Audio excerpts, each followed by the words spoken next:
بسم اللہ الرحمن الرحیم۔ السلام علیکم۔ میرا بھوک سے برا حال تھا۔ آج تو بھیک بھی نہیں ملی تھی۔ اچانک مجھے ایک ہوٹل نظر آیا جہاں شادی ہو رہی تھی۔ میں جلدی سے وہاں کچھ لوگوں کے ساتھ اندر چلی گئی اور پیٹ بھر کے کھانا کھایا تو اچانک ایک عورت مجھے پکڑ کر ایک کمرے میں لے گئی اور بولی کہ اب تمہیں سزا ضرور ملے گی، تم نے جنات کا کھانا چوری کیا۔ یہ سنتے ہی میرا رنگ فق ہو گیا اور اس سے معافی مانگنے لگی کہ مجھے جانے دو۔ اچانک وہ بولی، ایک شرط پہ ملے گی کہ اگر تم میرے بیٹے کا… میرا نام عبادہ ہے، میری عمر 18 سال۔ میرے ماں باپ بچپن میں ہی میں دار فانی سے کوچ کر گئے تھے۔ میں ایک بڑھیا کے پاس پلی بڑھی جسے لوگ اپنے کھانے سے بچا دے جاتے تو وہ مجھے کھلا دیتی اور خود بھی کھاتی۔ زندگی ایسے ہی گزر رہی تھی جب تک اماں جی زندہ رہیں۔ کچھ دنیا کا پتہ نہیں تھا۔ وہ مجھے ہمیشہ گھر سے باہر نکلنے سے منع کرتی۔ میری خوبصورتی کو دیکھ کر وہ مجھے اکثر سمجھاتی کہ باہر نہ جایا کرو۔ دن یوں ہی گزر گئے اور میں 17 سال کی ہوئی۔ اچانک دل بند ہونے سے اماں کا انتقال ہوا اور میں اکیلی ہو گئی۔ کھانے کا کوئی بندوبست نہیں تھا۔ اماں کے مرنے کے بعد محلے والوں نے مجھے گھر سے نکال دیا۔ میں ایک جھگی میں رہنے لگی جو ویران سڑک پر تھی۔ میرے ساتھ کوئی نہیں تھا۔ میں خود کو چھپا کر رکھتی۔ میرے کھانے کا کوئی وسیلہ نہ تھا۔ میں بھیک مانگ کر پورا کرنے لگی۔ اس طرح ایک دن میں سارا دن سڑکوں پر ماری پھری اور مجھے بھیک نہ ملی۔ میرا بھوک سے برا حال تھا۔ میں ڈگمگاتے قدموں سے جیسے تیسے ایک حویلی کے پاس آ پہنچی۔ میرا بھوک سے چلنا محال ہو گیا تھا۔ میں نے دیکھا کہ ہوٹل میں کافی لوگ جا رہے ہیں، شاید یہاں کوئی شادی تھی۔ میں بھی ان لوگوں کے ساتھ اندر کی جانب بڑھنے لگی۔ بھوک اس قدر سوار تھی کہ کوئی ہوش نہیں تھا۔ پورا ہوٹل سجا ہوا تھا، چمکتی چاندنی تھی ہر طرف۔ شہنائیاں سنائی دے رہی تھی، لیکن دور سے سننے میں قریب جانے پر وہ شہنائیاں عجیب اور خوفناک تھیں، جیسے وہاں ڈھول نہیں، سینہ پیٹنے کی آواز اور باجے وہ عجیب تال تھے۔ یہ آوازیں بھاری سی، کچھ عجیب سی، لگتا کہ غصے میں آ جائیں تو دھاڑیں گے، شاید طوفان لائیں گے۔ وہ قدم قدم چل رہی تھی، قدم اٹھانے کی ہمت نہ تھی لیکن چل رہی تھی۔ بھوک ہی اس قدر تھی، 2 دن سے بھٹک رہی تھی، اس لیے حال خراب تھا۔ بال بکھرے ہوئے، پیروں میں موجود چپل ٹوٹ گئی تھی، گالوں پر آنسوں کے سوکھے نشان تھے۔ ذرا سے ہونٹ کھینچتے تو گال خشک ہونے کی وجہ سے کھینچتے ہونٹ کی کھال پاپڑی بن گئی تھی۔ آنکھوں کے نیچے سرخ ڈورے بن گئے تھے۔ وہ 18 سالہ عبادہ گم ہو گئی تھی۔ ایسے میں سنائی دینے والی وہ شادی جیسی آوازیں اور نہ جانے کتنے لذیذ کھانے جس کی خوشبو اسے اپنی ہر طرف کھینچ رہی تھی۔ وہ اپنی ٹوٹی ہوئی چپل گھسیٹتی ہوئی ان آوازوں کی طرف چل پڑی۔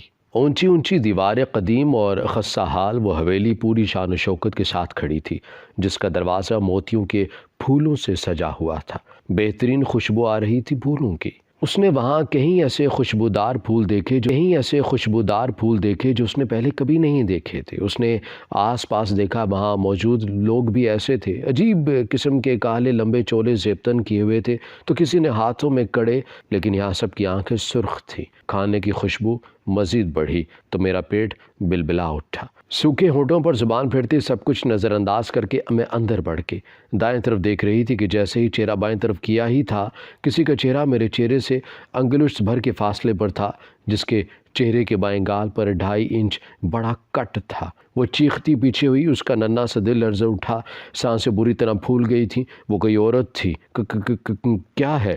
عبادہ نے ڈرتے ہوئے بالکل دھیمے لہجے میں اسے پوچھا۔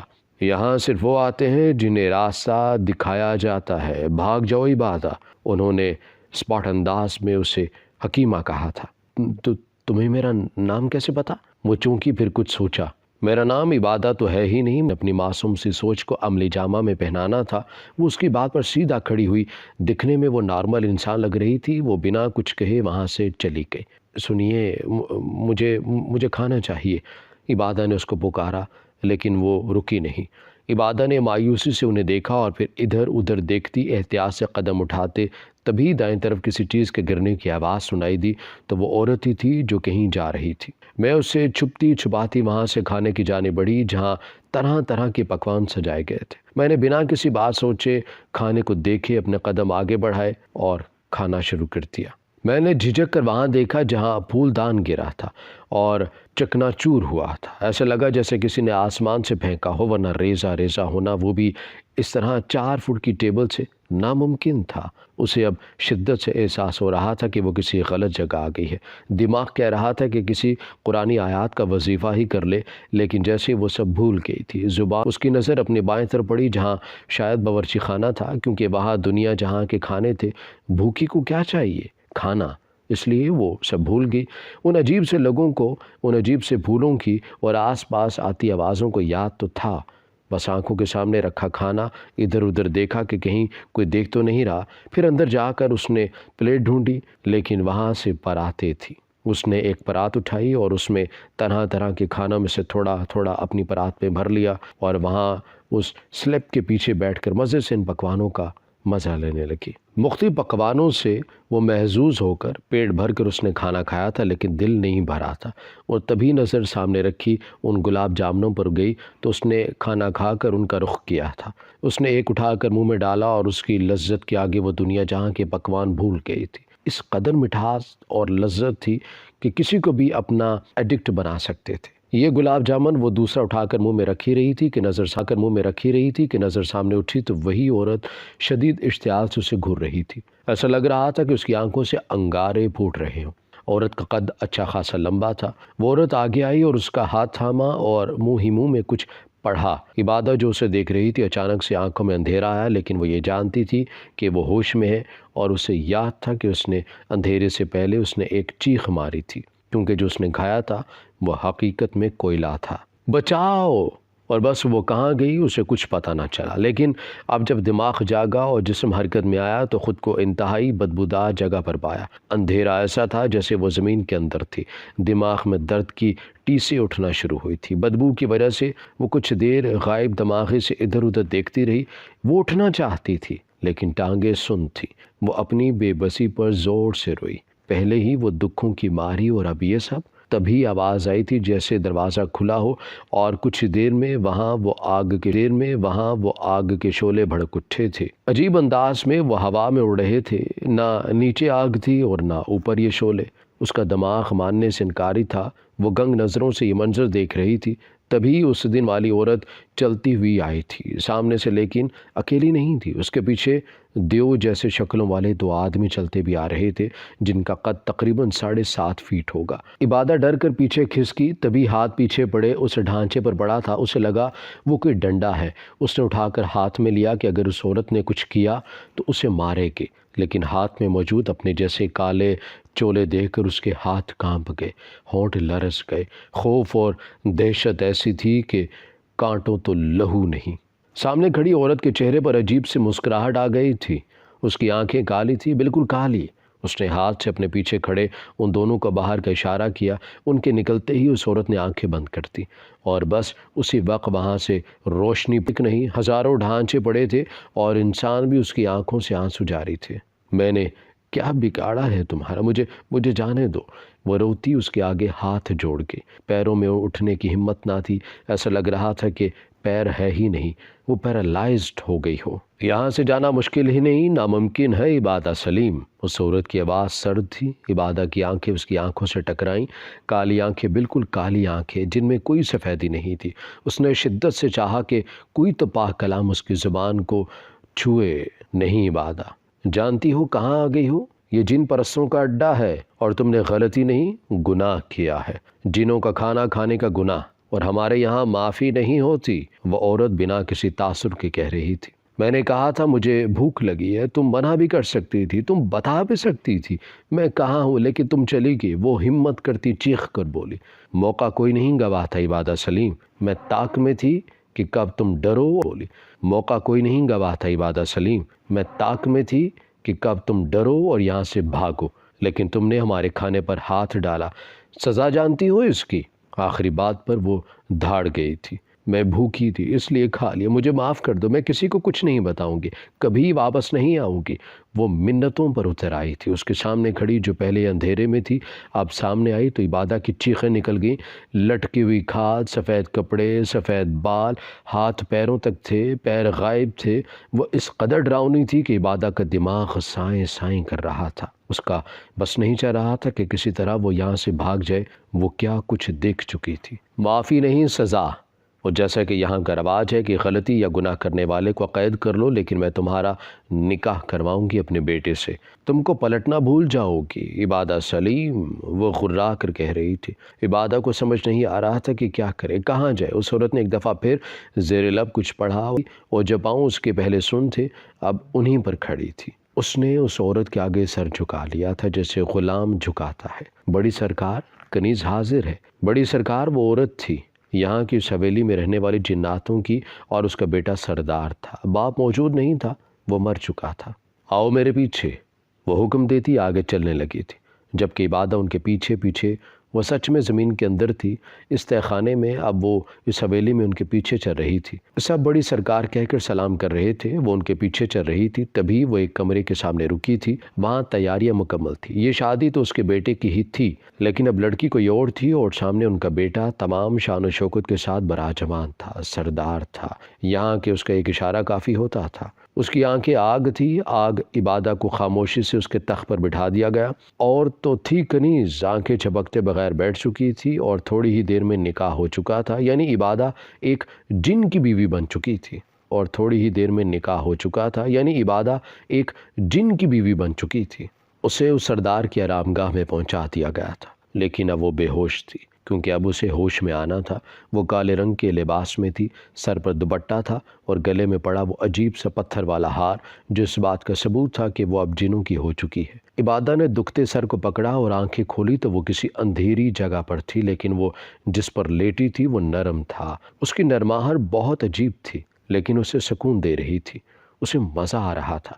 اسے ہاتھ لگا کر اس کے پیروں میں نظر نہ آنے والی بیڑیاں تھیں، جن کے بوجھ سے اس کے پیر سن ہو گئے تھے، پہلے بھی اور اب بھی۔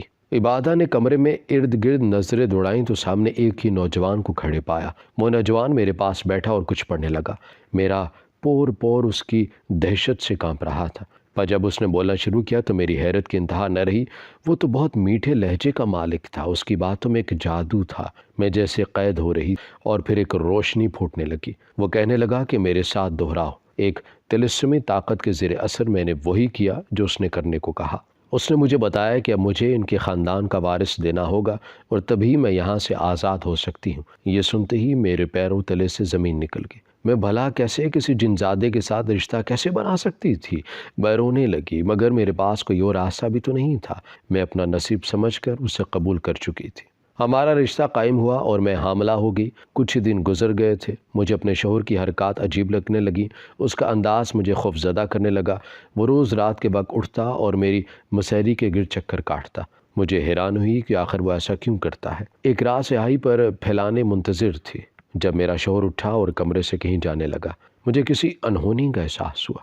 میں نے دبے قدموں سے اس کا پیچھا کرنا چاہا، لیکن میں جانتی تھی کہ وہ اپنی طاقت سے مجھے دیکھ سکتا ہے۔ کچھ نہ سمجھ آنے پر میں نے جیسے ہی آنکھیں بند کی، میں حیران ہوگی۔ مجھے ایک تہہ خانہ دکھائی دینے لگا جہاں اسی کی نسل کے کافی لوگ تھے۔ ان کے ہاتھوں میں پیالے بھی تھے۔ میں جھٹکے سے آنکھیں کھولتی باہر بھاگی، اسی راستے سے جو میں نے دیکھا تھا۔ میں تہہ خانے میں پہنچی تو میری روح لرز گئی۔ وہاں تو جیسے جنزادوں کا ہجوم لگا ہوا تھا۔ انہوں نے کسی عورت کو رسی سے باندھا ہوا تھا اور اس پر شاید کوئی عمل کر رہے تھے۔ میں کونے میں کھڑی یہ سب دیکھ رہی تھی۔ میری ٹانگیں بری طرح کپکپا رہی تھی۔ ان جنزادوں نے اس عورت کے بالوں کی چوٹی کاٹی اور اس آگ میں جلا کر زور زور سے رونے لگے۔ ان کو ایسا کرتا دیکھ کر میری آنکھیں ڈر کے مارے بڑی ہوتی گئیں۔ میں نے دیکھا کہ کچھ دیر میں وہ اس عورت کے سارے بال کاٹ چکے تھے۔ مجھے خوف محسوس ہوا کہ کہیں وہ اس عورت کو مار نہ دے۔ میں ہمت کر کے آگے بڑھی اور اپنے جنزادہ شوہر کے سامنے جا کھڑی ہوئی۔ اس عورت کی ڈھال بن کر مجھے دیکھتے ہی وہاں سب کی آنکھیں سرخ ہونے لگی۔ وہ سب بنا کچھ کہے جنزادے کے اشارے پر وہاں سے غائب ہو گئے، اور جاتے ہوئے اس عورت کو لے جانا نہ بھولے۔ میں بری طرح روتی ہوئی اپنے شوہر، مجھے روتے دیکھ کر اچانک ہی وہ جنزادہ دھاڑے مار مار کر رونے لگا، پاگلوں کی طرح ہر چیز تہس نہس کرنے لگا۔ مجھے اس سے خوف سا محسوس ہوا۔ میں وہاں سے بھاگنا چاہتی تھی، پر میرے پاؤں ہلنے سے انکاری تھے۔ اس نے مجھے سرد آواز میں وہیں رکنے کا کہا اور ساری کہانی سنانے لگا۔ میں بہت خوبصورت بچہ تھا۔ ہم اسی عورت کے گھر رہتے تھے۔ اس کا باپ عامل تھا۔